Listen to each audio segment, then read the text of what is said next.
There is never a dull moment in Philadelphia sports. Like, it just can't happen. The minute there is more than approximately 7 moments worth of silence in the city, something has to happen. Everyone starts sitting on their hands, getting a bit fidgety. It's not even free agency yet, and the Eagles insist on breaking whatever's left of the NFL at this point. What a day to start the week. And it's always the way. We have This Week in Philadelphia Sports on the Sunday. Nothing really happens, and then over the course of 12 hours, they decide to put 3 weeks worth of news on you. So do you know what? This is the one place we're going to have it all broken down, from Malik Jackson to DeSean Jackson to a strange departure of Wisniewski, which has gone clinically under the radar. It will all be broken down right here in this video. So if you are new, guys, please make sure you're hitting that subscribe button and relieving me of some sanity I could do with the moral support today. It has been a grind. Before we get started, we've got to go through how the day went. I woke up, I had my breakfast, and before you know it, bang, the Eagles signed Malik Jackson to a 3-year deal. The 29-year-old will be on a $30 million contract over 3 years, not $10 million over 3 years, like Schefter first reported, but a $30 million contract, which will now shore up the Eagles' defensive line. So I immediately started grinding up tape on a film room. I was ready to get this video out this evening for you guys, and just as I'm about to put the finishing touches on, they go for DeSean Jackson.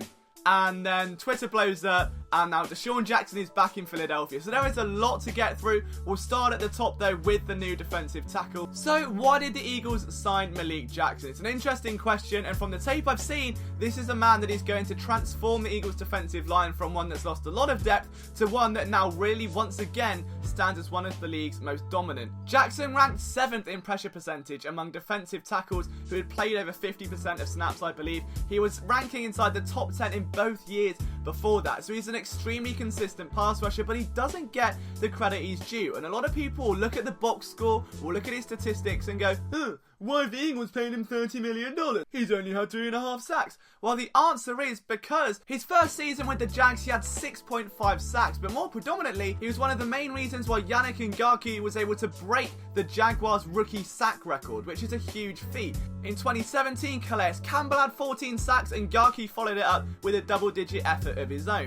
The man then upped his game once again in 2018, but saw a tremendous amount of double and triple teams, and we'll get to that on the film. And this is what stands out. He was forced to line up in a 5-tech as opposed to a 3-tech, and as a result he can play all over the defensive line. And I wouldn't liken him to Timmy Jernigan in the way he plays the game. Instead, to me, this man reminds me very much so, believe it or not, of Michael Bennett. Now, he's a lot more powerful, a lot more broader than Michael Bennett, but what he brings to the table is an explosive versatility and some of the most terrific hand usage I've seen from a pass rusher at the NFL level. This 6'5", 290-pound defensive tackle is going to finally draw double teams away from Fletcher Cox, because he has to.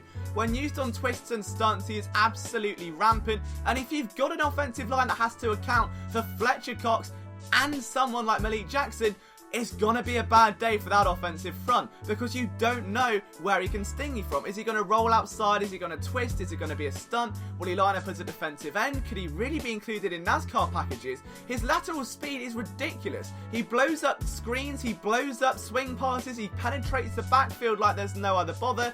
He really is a true weapon of mass destruction, and I'm honestly exhilarated about this. I could not be more excited. I'm more stoked about this move than I am about DeSean Jackson's return, and that says a lot. But I do think Malik Jackson's got a unique skill set. His array of pass rush moves is almost like an arsenal of weapons just begging to be let out, and if there is one man that's going to get the best out of a man that is a true technician, it's going to be Jim Schwartz. But does this change the Eagles' draft needs? Absolutely. They don't need to take a defensive tackle in the first round now, and as Howie Roseman said earlier in the offseason, this is a draft that is stacked top to bottom. It's a historic draft in terms of interior pass rush credential. And now with the Brandon Graham signing, they don't really need to target a defensive end early either. Are they looking to take Nasir Adderley earlier than expected? Are they looking at a running back, perhaps a wide receiver? Well, maybe not a wide receiver. We don't really know. But as of right now, this whole draft spectrum, from the Kelsey, the Sayamalo moves, the Jayton Peters restructure, all of this is completely reshaping how the Eagles will approach the NFL draft. So stay locked in on that front. Mock drafts are going to get very, very fun within the next few days. 29 years old, he's in his prime. Malik Jackson fits the prototypical Howie Roseman free agent, and as someone that went under the radar on those box scores, he has been a menace, much like Timmy Jernigan. This move reminds me so much of that trade, where he's a man who's proven himself at the level. He was a Pro Bowler in 2017. He will rip an offensive line to shreds with sheer power, but he has got the hand usage and the technical ability, some of the most lethal pass rushes in the game. But that does bring us to a very different point, and that is that Jason Peters not only is coming back, so what looked to be an option deal after all, but is actually taking a pay cut.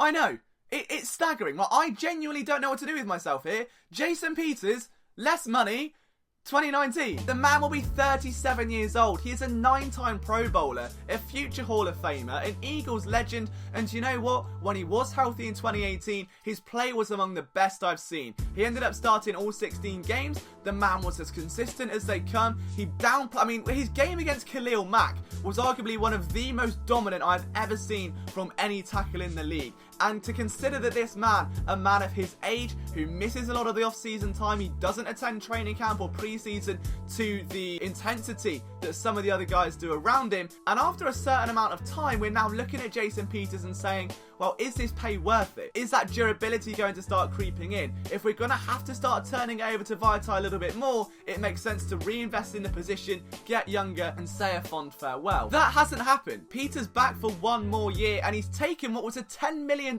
cap hit, reduced it to $5.5 million base salary. The rest of that is all incentive based. So I never thought I would see the day where Peters takes a pay cut, but great news for the Eagles that one, the value on that deal now is tremendous. Like, you are getting an elite left tackle, one of the best in the league. I'm not going to say he's the best anymore, but one of at least top 5 tackles in the league for $5.5 million. That's peanuts in comparison to the double of which he was being earned before. So this is a huge day for the Eagles offensive line, but while we're working our way back to the offense, oh, this video's not gonna end! There is so much to get through. I think I need a drink already. Like, I am emotionally exhausted. Under the radar, between the Malik Jackson signing, between Jason Peters, between DeSean Jackson, the Eagles have decided to let Wisniewski walk off into the sunset. Now, we should have seen this coming a long way away. He was benched in the middle of the season when, you know, he was probably the only offensive lineman outside of Jason Kelce playing well, which made perfect sense at the time. Wisniewski was a fall guy, but then luckily for Sayamalo, he came in and then played outstandingly for the rest of that campaign, which of course led him to an extension with the team. But Wisniewski has gone from a man that was a starter in the Super Bowl, a pivotal role in that run, to a man that then kicked off on the sidelines, that was tweeting about theories about how he has been kicked out of the equation and knocked out of the picture. And this is a player that, if we're brutally honest here, has kicked up a fuss about his pay in recent years, that wanted to be a starter, that came to the Eagles with experience with Oakland and Jacksonville as a starter, was kind of demoted, had to fight for a role every single year he was here. When he gets it, he's demoted. He's not been the happiest of players. He hasn't been able to capitalise on that starting job or to win it back from the clutches of an Oregon State product the Eagles are clearly very high on. So as a result, the Eagles saved $3 million. They let Wisniewski walk off into the sunset. So what does this mean for the future of the interior guard position? Oh, well, we've got Matt Pryor, and Matt is someone I'm a huge fan of, one of the most underrated players to come out of last year's draft class, a former running mate of Halapoulivaati Vaitai at TCU. I spoke with him for an interview last year at our website, phillysportsnetwork.com, and he literally just got finished working out at a gym. He was sweating, he was on the phone, a very hard-working guy. He's got versatility to play tackle or guard and is extremely athletic as well.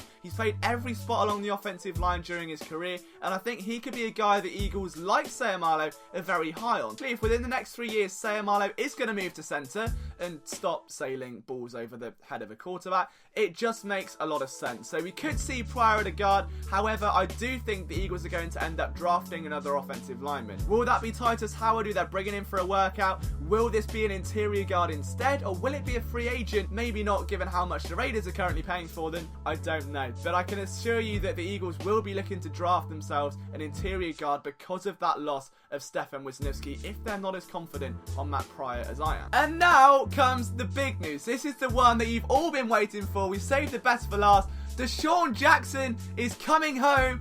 He's back. The man who was drafted by the Eagles back in 2008, that spent the majority of his career there until Chip Kelly kicked him out for something or other, presumably, just wasn't happening, was it really? There was always that bitter distaste, fans seething at the idea that Jackson wasn't on their team anymore, that he's going to Tampa Bay, or that he was going to Washington originally to begin with. And what hurt most about that was that he was staying in the division, carving that dagger a bit deeper, just twisting the knife that little bit further. But now, after 5 years, 5 full seasons of playing away from Philadelphia, of being linked with Philadelphia every damn offseason, like, it was infuriating.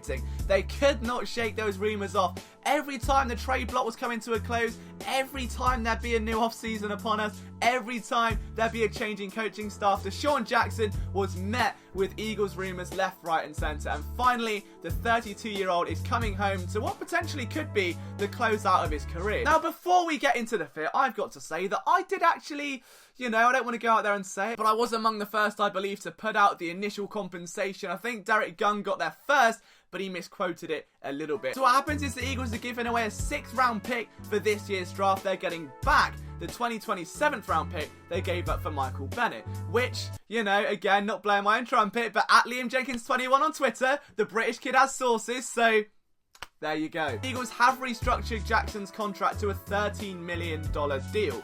Now, what does this mean? First off, he was due $10 million upon the trade. So the Bucs were contemplating releasing him. They didn't want to pay him $10 million. They started trying to find a market. And a pick swap, at the end of the day, if you're going to release him anyway, is better than nothing for Tampa Bay. For the Eagles, though, this $13 million restructure is very, very important because we don't yet know how long that contract is going to be over.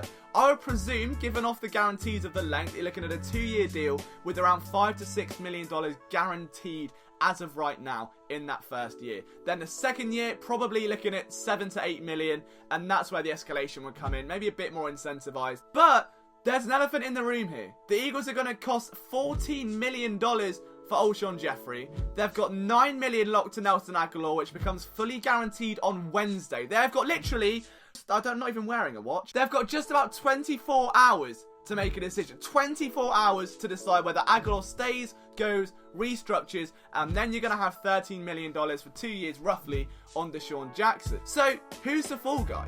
As amazing as those three would be together, you are not paying over $30 million for 3 receivers. It just doesn't make financial sense when the team has this many holes. So what are the likely situations? One of them, Nelson Aguilar, could likely be a fall guy here. If he doesn't get traded, it's a $9 million cap hit. Can the Eagles afford it? If I'm Howie Roseman right now, I'm looking at this situation and I'm saying, you know what? I think Nelson Aguilar's been very productive. He's had great seasons. But if we can trade him or let him go, with Golden Tate seeking apparently $14 million, if we can bring Jordan Matthews back on a $3 to $4 million deal, move him back inside where he's been a lot more physical, a lot more clean in his routes, if you've watched our Eagles film room, then you're going to have Jackson, Jordan Matthews, Alshon Jeffrey alongside the Goddard's tandem. And for me, that would be monumentally successful with Carson Wentz at the helm. He then has chemistry with Jeffrey, has chemistry with Jordan Matthews. I think that could be a trio to look forward to. The other aspect, of course, is they could restructure. Is it likely? I don't know. Aguilar is nowhere near his prime yet. He is just getting started. He is getting better with his route running every single year. Outside of that, there are going to be names that are now left in the dark. Mac Hollins, Shelton Gibson, Mike Wallace, just to name a few of them that are going to be looking at this thinking, well, hang on, I'm still under contract, I've still got time, I can still do it, right? The other way to look at this though is that DeSean Jackson isn't going to be around forever, and the longevity of that deal to me says that he's not the full-term replacement. What the Eagles have strived to do for 3 years now is find a speed guy that can take the top off a defense and make everyone else around them pay. That hasn't been Torrey Smith, it certainly was not Dorial Green-Beckham, and thirdly, obviously, we've had Mike Wallace. He was unable to stay on the field. He just fell susceptible to injury, and that was a real shame. But the Eagles need to find sustenance somewhere, and like it or not, DeSean Jackson is still one of the most dominant deep threats in the NFL today. He averaged over 18 yards per reception last year, still put up over 700 yards with 4 touchdowns to his name. And if we're looking at this from a logical perspective, he's had Ryan Fitzpatrick, Kirk Cousins, Jameis Winston. He hasn't really had the most eclectic array of quarterback arms slinging in the ball, going on vertical routes. What also stands tall as well is Warren Sharp tweeted this. the routes Carson Wentz is most successful throwing are typically the routes DeSean Jackson is the most successful at running. So this could be a very explosive partnership. Jackson had 3 1,000-yard seasons during his time with Philadelphia and only one after leaving. The two missed each other, and do you know what? If we can take anything from this, it's that true love never dies. I was saving this tape for a podcast, but it's Pisces season. Alright, this is where everyone misses their exes, and it seems as though DeSean Jackson and the Eagles, no matter how far you separate them, how far you pull them apart, something is always bringing them back together. So if you're in your feelings right now, there is no better time to look at this situation and think, do you know what? There's hope for all of us, because DeSean Jackson, after having fans left crying and wondering where he went with, they're still donning his jerseys on game days every single Sunday. He's back to finish what he started with a new franchise quarterback, with a new head coach, with a new team around him. This is the return that fans have wanted. DeSean Jackson, who can only really be seen in midnight green by a lot of people, that's exactly the colours he'll be wearing in 2019. It's a fantastic move for the franchise, who, as I said, have been longing for that deep speed ever since Doug Peterson first walked into the building, and for fans who've been longing for DeSean Jackson ever since he left. Guys, I hope you enjoyed today's video and you didn't get lost, because I am emotionally exhausted. I think I've written about 6 articles, and thank God again I wasn't at my second job today, because I may have actually combusted. But thank you so much for tuning in. Please subscribe if you're new around here. From myself, Liam Jenkins, we're going to have podcasts, 2 film rooms, and so much more on our YouTube channel and at phillysportsnetwork.com. So don't go anywhere. We'll see you soon.